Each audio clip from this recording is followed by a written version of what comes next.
Le direct du 23e salon de l'immobilier. Nous continuons avec la FNAIM, les rencontres prévues après le président. On retrouve d'autres professionnels qui sont des administrateurs.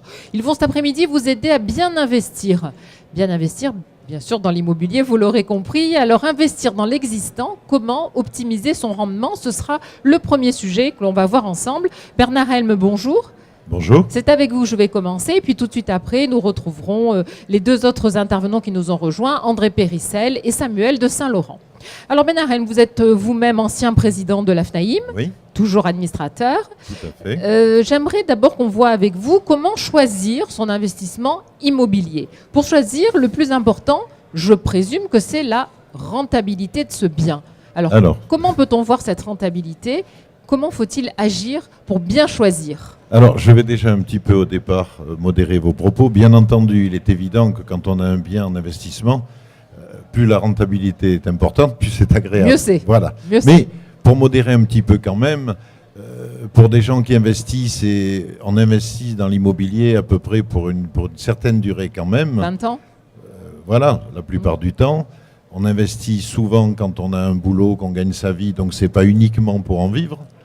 Donc, il ne faut pas penser uniquement au montant de la rentabilité, mais surtout à l'emplacement. Et je dis toujours, ça surprend, un des meilleurs investissements qu'on peut faire dans l'existence, c'est d'acheter un appartement à un très bon endroit, très bien placé, même si le loyer n'est pas très haut, c'est même une source de tranquillité, parce que quand le locataire partira, le loyer sera plus Va haut. monter. Et donc, il ne faut pas regarder que la rentabilité. Donc, quand on choisit pour faire un placement, il faut un peu choisir comme si on avait aussi envie d'y habiter. Il faut choisir avec tous ces critères, y compris souvent, si les gens sont jeunes, les enfants sont jeunes, de dire ben, c'est un appartement, c'est un critère important que mes enfants occuperont peut-être volontiers, ou moi-même à la retraite. C'est-à-dire, je reviens encore sur le premier thème, pas uniquement la rentabilité, mais tout un tas d'éléments. Choisir aussi l'emplacement, on a bien compris, on l'a évoqué tout à l'heure avec Didier Bertrand, Voilà, l'emplacement c'est extrêmement important. Exactement. Alors je vais vous poser une question, vous n'êtes peut-être pas la personne la mieux qu'il fallait poser cette question, mais pourtant elle me semble indispensable si on veut éclairer tous celles et ceux qui nous écoutent.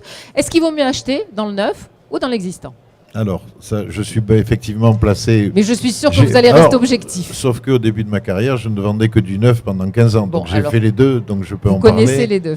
Oh, ben, les avantages, si vous voulez, il y a dans le neuf effectivement plus d'avantages fiscaux pour l'investisseur. La loi Pinel dans le neuf est très intéressante. Dans l'ancien, elle est franchement à revoir parce qu'elle est compliquée, ça existe. Le Pinel ancien, mais c'est franchement très compliqué. Et c'est d'ailleurs très dommage parce qu'on a des ministres en ce moment qui disent qu'il faut améliorer l'état de l'ancien. Donc ça serait bien de faire des lois plus faciles pour que les gens qui achètent pour louer soient motivés et puissent faire des travaux et les rendre. C'est ça le problème, c'est les rendre. Donc il faut interpeller le gouvernement sans arrêt pour dire faites-nous aussi une loi Pinel dans l'ancien qui soit opérationnelle. Donc acheter dans le neuf comme dans l'existant, ça peut être un aussi bon, voilà. une aussi bonne démarche, un aussi bon placement. Absolument. Peu importe. Alors, ce qui est important, justement, qu'on devrait aborder ensemble, si vous êtes d'accord, puisqu'on a parlé de l'existant et du neuf, donc si on revient sur l'existant, c'est tout ce qui concerne la défiscalisation. Alors, Bernard Helme, éclairez-nous sur cette possibilité. Alors, je vais surtout parler de la défiscalisation de l'ancien, qui est beaucoup moins connue. Alors, il y a une loi que je connais très bien, qui est le Borloo ancien. Pour faire simple, quand on loue un appartement ou qu'on garde un locataire au renouvellement à un prix qui, à Marseille, ne dépasse pas les 11 € le mètre carré, on a 30% d'abattement sur sa déclaration, pas d'impôt, de loyer, qui après est reporté. Alors c'est malheureusement une loi qui n'est pas assez connue. Le gouvernement fait peu de publicité sur les lois qui font perdre de l'argent, mais j'ai moi-même en placement des appartements où je suis en Borloo ancien, je déduis 30%. Elle est connue des professionnels et ce sont nos meilleurs conseillers. Donc, voilà, il n'y a pas de problème. Voilà. Il suffit ensuite et sinon, de le dire. bien entendu, mais ça va encore tout changer parce que c'est dans l'air du temps, les défiscalisations pour des travaux qui améliorent la performance. Voilà. Donc c'est tout l'avantage qu'il y a justement à faire un placement dans l'ancien. Absolument. En tout cas, ça fait partie des avantages que l'on peut tirer de ces Et après, achats-là. si vous voulez, un des avantages de l'ancien par rapport au neuf, c'est que c'est déjà au cœur de la ville, c'est déjà bien placé. Pour trouver des terrains dans le neuf, souvent c'est un petit peu excentré et tout. C'est une des forces de l'ancien qui reste. Oui, puisqu'aujourd'hui, le président le disait, c'est à peu près 20%, je crois, des ventes, le neuf. puisqu'il y a quand même assez peu de nouveaux produits. Tout à fait. Donc l'existant, quand on veut investir, on trouvera plus facilement dans l'existant. Alors c'est pareil, ça surprend tout le monde, mais je dis n'ayez pas peur d'acheter un logement occupé quand vous voulez investir. Vous le payez moins cher parce qu'il est occupé. Parce qu'il est occupé. Vous pouvez aller voir le locataire s'il est sérieux. Vous avez un historique de savoir s'il paye ou qu'il ne paye pas. Alors que c'est vrai, les gens ont plutôt tendance à acheter du libre pour le louer après. Acheter de l'existant, c'est très bien aussi. En fait, ça, ce sont des propos de professionnels. Voilà. D'où l'importance de venir vous consulter, évidemment. Mais c'est vrai qu'il faut essayer d'avoir une vision à long terme. Voilà. C'est primordial. Ne pas regarder juste le bien comme il est à ce moment-là. Comme on le disait au début, uniquement la rentabilité, il faut penser à tout. Il faut penser à tout. En tout cas, merci de nous avoir éclairés. On va continuer, bien sûr, à parler de ce sujet avec vous, Samuel Saint-Laurent. Donc, vous êtes également administrateur de l'AFNAIM. Constituer son capital immobilier en empruntant, c'est le sujet sur lequel on va s'arrêter avec vous pendant quelques minutes. Alors, dites-moi, est-ce que la valeur pierre, c'est toujours la valeur et le placement préféré des Français ? Oui, bonjour, oui. Je voudrais qu'on arrête de tout ce qu'on entend sur l'ISF avec le gouvernement actuel. Je pense que c'est galvaudé. Il faut un peu calmer les esprits à dire attention, il ne faut plus acheter dans l'immobilier, les gens ont peur. Non. Le placement immobilier, le placement pierre, c'est quelque chose pour lequel on achètera toujours, on vous prêtera toujours. Si aujourd'hui les gens disent Amazon, Apple, ça va à des hauteurs, et l'immobilier, ça ne monte pas, en attendant pour acheter une action Amazon, il faut avoir de l'argent. Pour acheter une action, pour acheter un appartement, il faut un apport faible eu égard au prix de l'appartement. Les banques prêtent parce que elles peuvent hypothéquer un bien immobilier. Donc oui, le placement pierre, c'est le placement. Enfin, je vois pas comment les Français vont changer d'avis, même si le gouvernement a changé. Les lois changent, modifient, mais après le bien, la valeur intrinsèque des biens, elle est là. Oui, parce que quoi qu'il arrive, de toute façon, les prix peuvent varier. Il peut y avoir des chutes, c'est ce qu'on a connu quand il y a eu la crise en 2008. Mais de toute façon, on garde un bien, on garde 4 murs. Et de toute façon, ça reste. Alors que lorsqu'on achète une action, elle peut s'effondrer, il ne reste plus rien. C'est ce que vient de dire Bernard. Absolument... J'achète un emplacement, j'achète pas pour 3 ans. Donc un Amazon, un X ou Y peut baisser et descendre. Un bien immobilier qui a été acheté mettons, en 2007 ou 2008, certes, il aura peut-être dans certains coins perdu de la valeur, mais aujourd'hui, il peut en reprendre au long terme. Exactement. Il faut D'ailleurs, arrêter de se stresser. Si vous regardez aujourd'hui, si on regarde ensemble, si on s'arrête sur des biens sur 20 ans qui existent depuis 20 ans dans l'existant, si on regarde le prix d'il y a 20 ans, les personnes qui l'ont acheté et aujourd'hui, on est d'accord pour dire que les prix ne se sont pas effondrés. Tout à fait. Moi, je connais personne qui a zéro. Ils ont même fait une belle plus-value. Donc, la personne qui a zéro en ayant mis 20 000 francs il y a 20 ans, ça n'existe pas. Donc, non, ça c'est faux. Donc ça restera la valeur refuge des Français. C'est évident. Et c'est une bonne idée, quoi. Je veux dire, ils ont tout à fait raison de se réfugier dans la pierre. Absolument. Voilà. Après, alors, le crédit, c'est une bonne façon d'optimiser justement cet investissement pierre. 2 raisons. Enfin, le crédit, déjà, c'est de la prévoyance. Pour une famille, lorsqu'on achète, lorsqu'on souscrit un crédit, il y a une assurance invalidité décès emprunteur. Donc, si par malheur, il arrivait quelque chose à l'emprunteur, la famille serait couverte. Premier point. Second point, le crédit, les intérêts d'emprunt se déduisent des revenus fonciers. Donc, derrière, c'est un avantage. L'endettement crée un effet de levier. C'est impossible d'acheter en paiement comptant. Enfin, on n'a pas le même effet de levier. On peut acheter, mais évidemment, Enfin, personne ne le fait aujourd'hui. Tout le monde va prendre une partie de crédit. Même si on a le cash, on va les prendre un crédit. Je viens de vous parler de l'ISF tout à l'heure. On crie attention à l'ISF immobilier. Je prends un exemple. Quelqu'un qui a 1,5 million de patrimoine en ISF, en immobilier, il va dire « Ah, je suis imposé sur l'immobilier ». Simplement, je fais une SCI, je vends à ma SCI 500 000 euros de mon patrimoine immobilier et je vais repasser, donc je me réendette de 500 000 euros. J'avais 1,5 million. Je me crée, donc j'ai un patrimoine d'1 million. Et j'ai 500 000 euros d'endettement. Comme c'est sur le patrimoine net d'emprunt, je suis passé en dessous de cette barre. Donc il faut arrêter de se stresser par rapport à ça, de dire voilà. Donc il faut toujours, comme vient de dire Bernard, on achète sur du long terme. Derrière, il faut réfléchir à chaque loi qui est votée. Bien sûr. Voilà. Il faut donc consulter des professionnels qui sont au courant de ces lois et qui vont vous aider sur le conseil. Voilà. Donc, alors, on pourrait faire peut-être le point, parce qu'on vient d'évoquer les taux d'intérêt, parce qu'on dit qu'aujourd'hui, les taux sont extrêmement intéressants. Donc, peut-être faire un point où on en est aujourd'hui. Alors, les taux sont extrêmement variables selon... les banques font en fonction de leur typologie de clientèle. Voilà. Aujourd'hui, mettons qu'on emprunte à peu près sur du 2, on peut aller jusqu'à 1,5, voire encore plus bas, ça dépend de...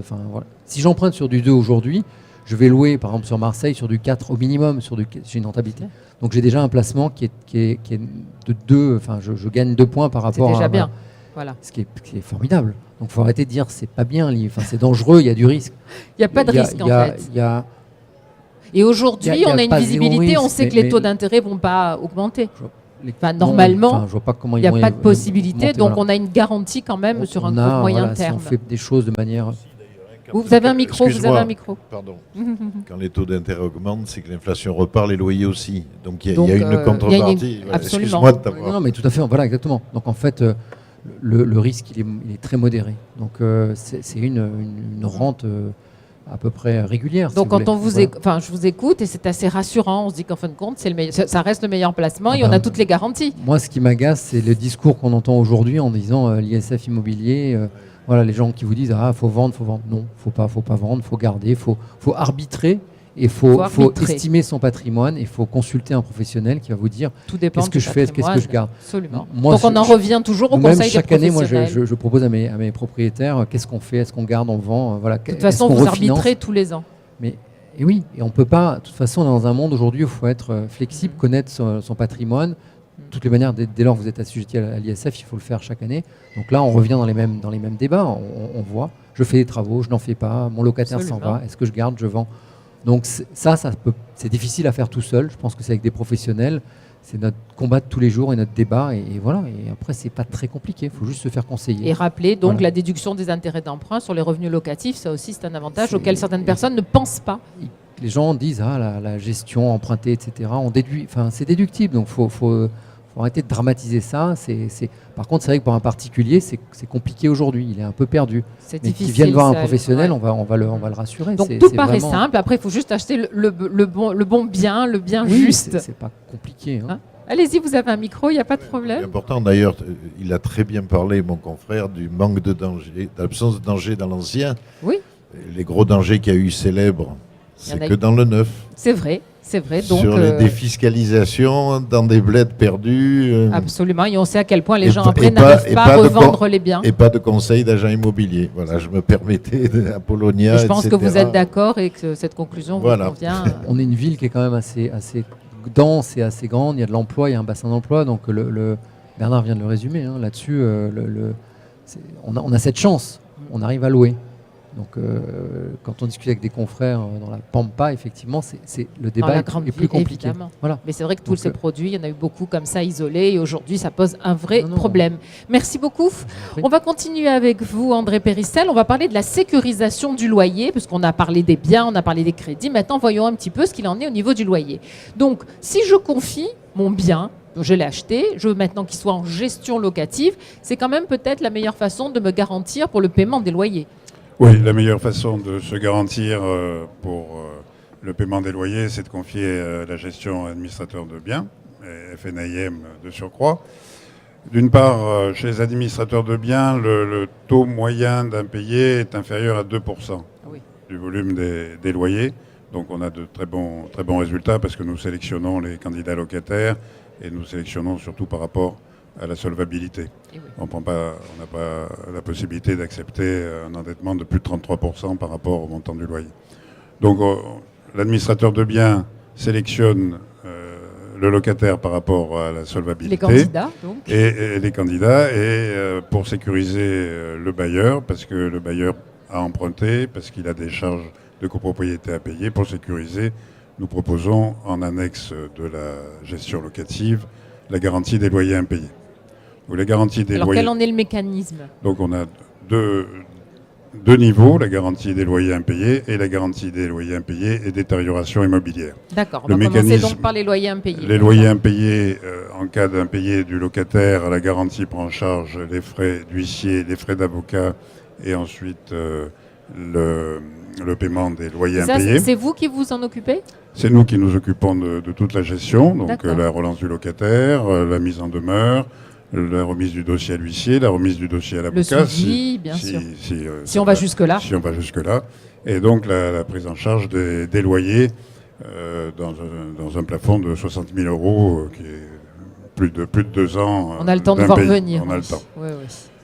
Sachant que Le coût de cette garantie des loyers payés en moyenne, c'est 50 centimes par jour pour un loyer d'environ. Oui, c'est important 600. de dire combien ça Voilà, coûte. Combien ça coûte, la bien moyenne, sûr. 50 centimes par jour Oui, c'est pour pas un énorme. loyer de 600 à 650 euros, charges comprises. Donc, ça- Et ces honoraires de l'administrateur de biens sont déductibles des revenus En fonciers plus. du bailleur. En plus. Donc c'est gagnant. Donc je crois que absolument, ce gagnant. recours est gagnant sur toute la ligne.